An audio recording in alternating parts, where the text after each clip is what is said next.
سلام. امروز آموزش یک کیک یزدی با تمام فوت و فناشو میخوام بهتون مواد لازم کیک یزدی: آرد 130 گرم، تخم مرغ 2 عدد، روغن مایه 70 گرم، ماست 85 گرم، شکر 100 گرم، گلاب 1.5 قاشق غذاخوری، نمک 1 پنس، هل 1/2 قاشق چایخوری، بیکینگ پودر 1/2 قاشق چایخوری، عسل یا شربت بار 1 قاشق چایخوری، جوش شیرین نوک قاشق چایخوری. آردمونم حتما باید آرد 3-0 باشه. خب ابتدا تخم مرغ رو به همراه وانیل و شکر انقدر میزنیم تا کرم رنگ و کشدار بشه.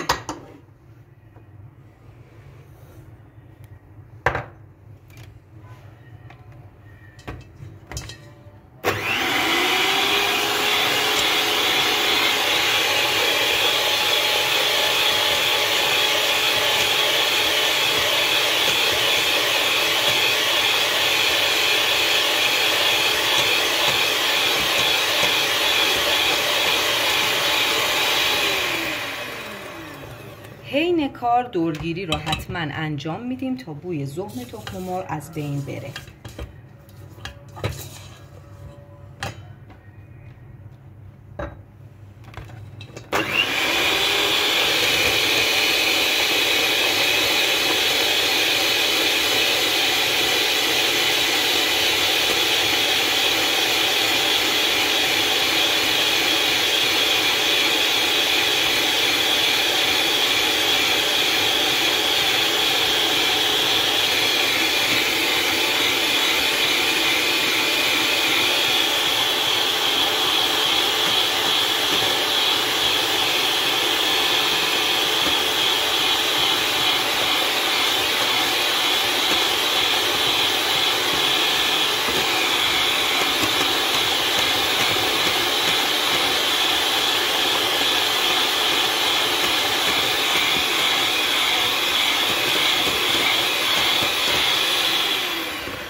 یک بار دیگه دورگیری رو انجام میدیم.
خب الان کاملا کرمی و کشدار شده.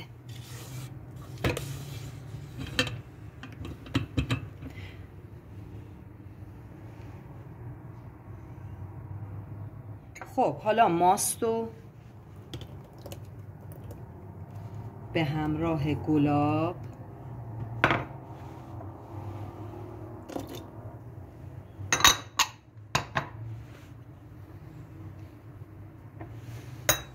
عسل و روغن مایه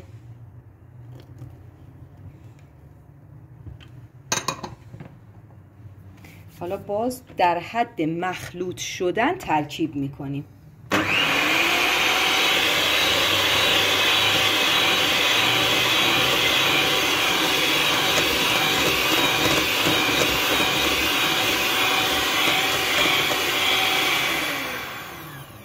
فقط در حد مخلوط شدن، چون اگه زیادی هم بخوره پفش میخوابه.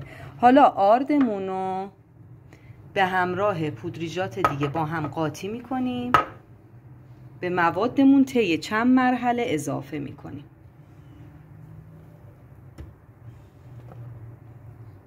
اول با همزن خاموش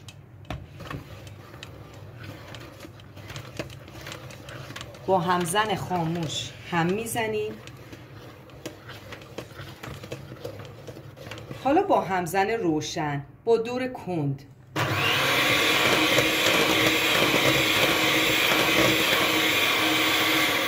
خب بقیه آردم حالا اضافه میکنیم. دوباره با همزن خاموش و در حد 7 ثانیه فقط.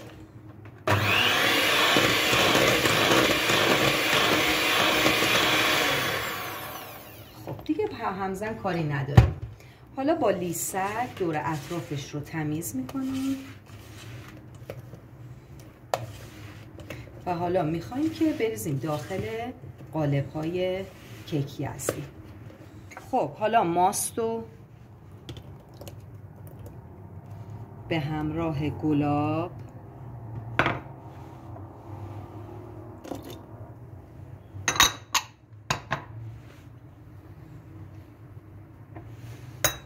عسل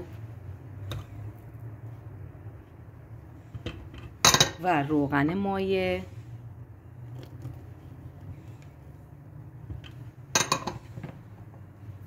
حالا باز در حد مخلوط شدن ترکیب میکنیم.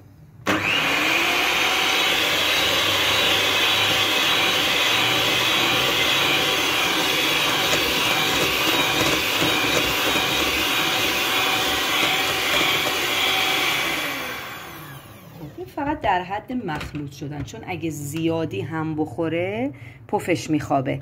حالا آردمون رو به همراه پودریجات دیگه با هم قاطی میکنیم. به موادمون طی چند مرحله اضافه میکنیم.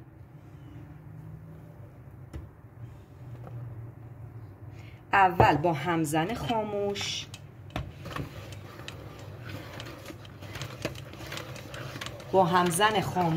هم میزنیم. حالا با همزن روشن با دور کند.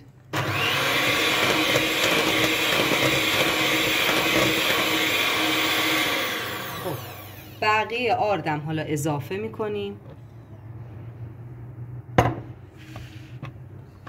دوباره با همزن خاموش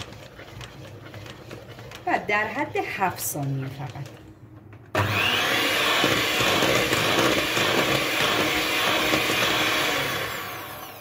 خب دیگه همزن کاری نداریم. حالا با لیسک دور اطرافش رو تمیز میکنیم و حالا میخوایم که بریزیم داخل قالب‌های کیکی اصلی. خب حالا مواد رو میریزیم داخل یک قیف و تا 2/3 کپسول ها رو پر میکنیم.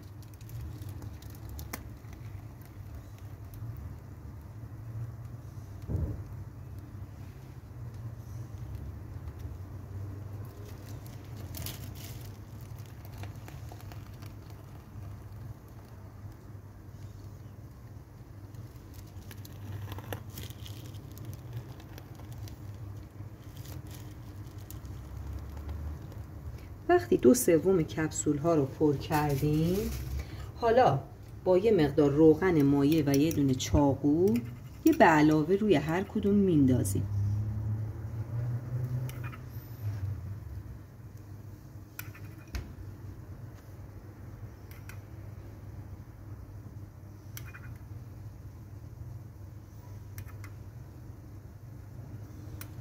و با مقداری کنجد تزیین میکنیم.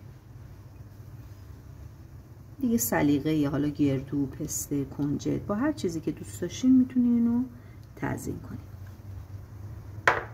میذاریم داخل فر از قبل گرم شده با دمای 200 درجه، حرارت از بالا و پایین، به مدت 15 تا 20 دقیقه.